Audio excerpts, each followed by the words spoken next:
pretty cold out there. I have a friend who just visited Krakow, Poland. 90s kids who watched really depressing things will remember that that's where Schindler's List took place. It's always weird. I never know how to say, like, oh, that's cool. You visited Oskar Schindler's factory? Sweet.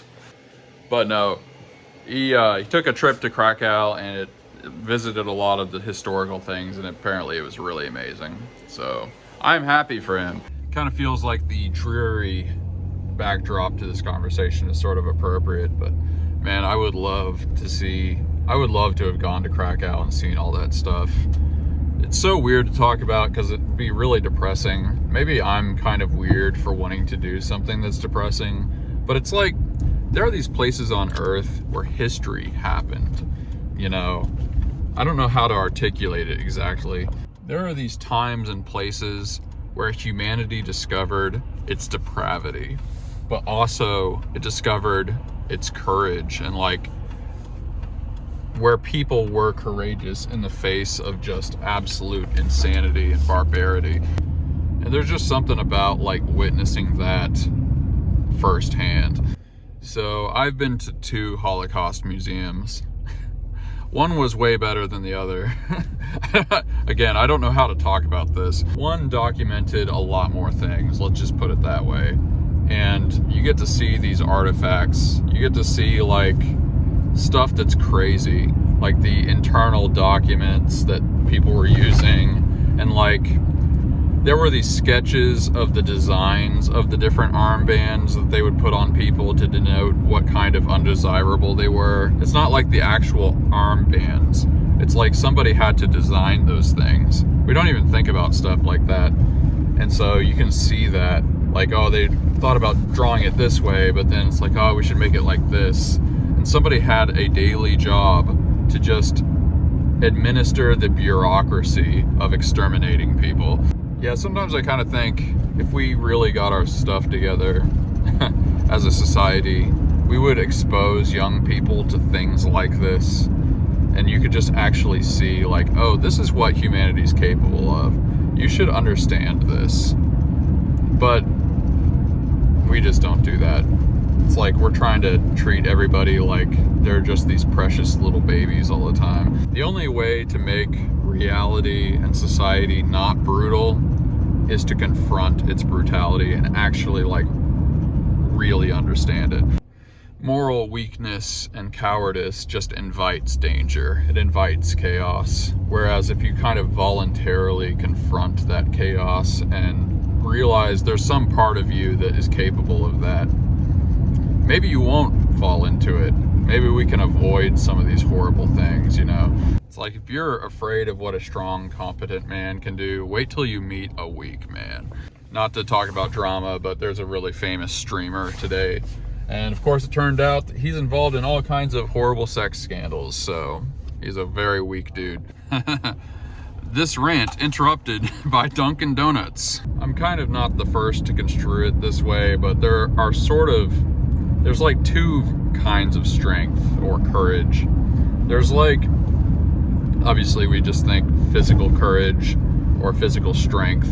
You know, that's being strong, being able to move large objects, or, you know, being willing to risk your life or getting injured for things. We all know what we're talking about, like Evel Knievel, or somebody fighting in a war or something like that. And most of the time that's pretty admirable. I mean, it can be obviously very admirable. At the same time, you can actually use courage to do evil things too. But most of the time it's like not that way, I guess. I was never like an especially strong or athletic person. I was on the basketball team and the soccer team for 1 year. I just tried really hard, and I was the worst person on the team, but I made the team. But yeah, if you think of your high school experience, I was kind of like the art school guy. I did a lot of the illustration for class things, you know, that sort of dude. But even if you're not like He-Man or something, there's a second kind of courage, and that is moral courage. And moral courage, you know, obviously it manifests in different ways, but it's things like standing up to your friends when they're saying something that you don't agree with and you're risking being isolated from them. You know, anytime it's difficult for you to take a stand and there's real risk.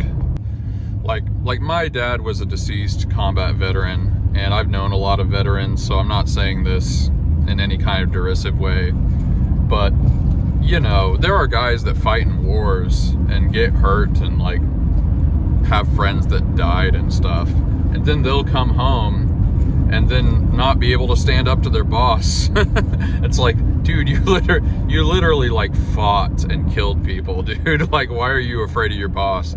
And you know, that's all I'm really saying with that, is these are different things. Physical courage and moral courage are different things.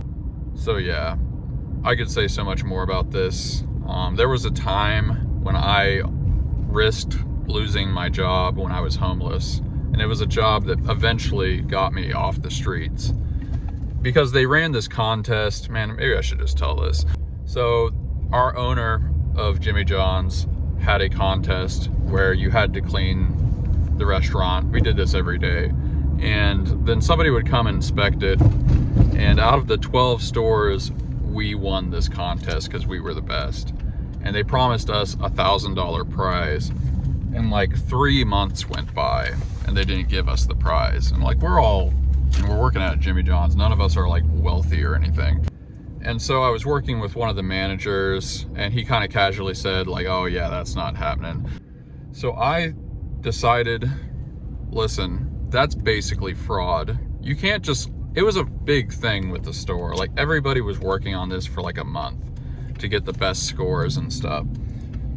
You can't just like promise something and then not give it, not deliver.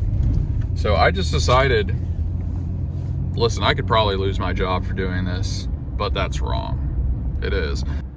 So I created a Facebook group called Jimmy John's Workers for Party Rights or Prize Rights or whatever it was. And I added everybody to it.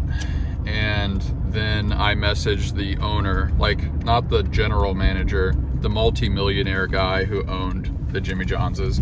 Like, this is a delivery person messaging a guy that has a multi-million-dollar mansion in Charlotte, North Carolina. To put some perspective, this guy had a box at a NASCAR stadium. Like, he didn't rent it, he owned the box. So, and I was pretty polite about it. I just pointed out that this guy had promised, the owner had promised that we were gonna get this prize, which turned into a party or something. They kind of weaseled their way out of it. And my GM the next day called me into his office, and he came that close to firing me.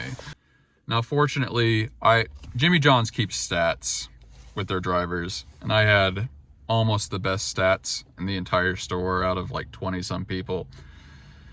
So he didn't fire me, but later he would tell me that he wanted to fire me so bad.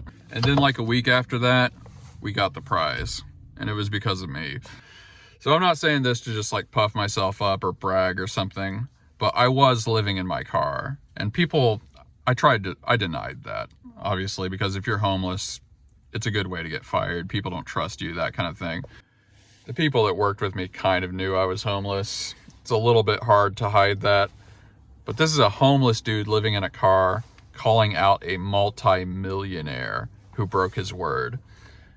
That's an insane thing to do. So yeah, that's, from my personal life, one of the best illustrations of moral courage.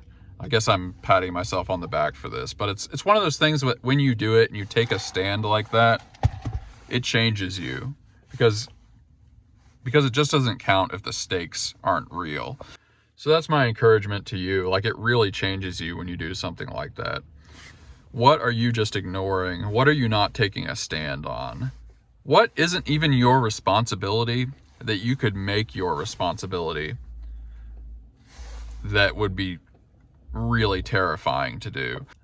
You should decide whether you're the person who dies on their feet or lives on their knees. Those are the only two options. And look, this is my business. I own a business that at times has made about as much as that Jimmy John's made in profit. And I'm just some homeless guy from the street. Think about what you could be, okay? I feel like this is an infomercial or something. Yeah. I like how that rant started with Schindler's List and ended at Jimmy John's.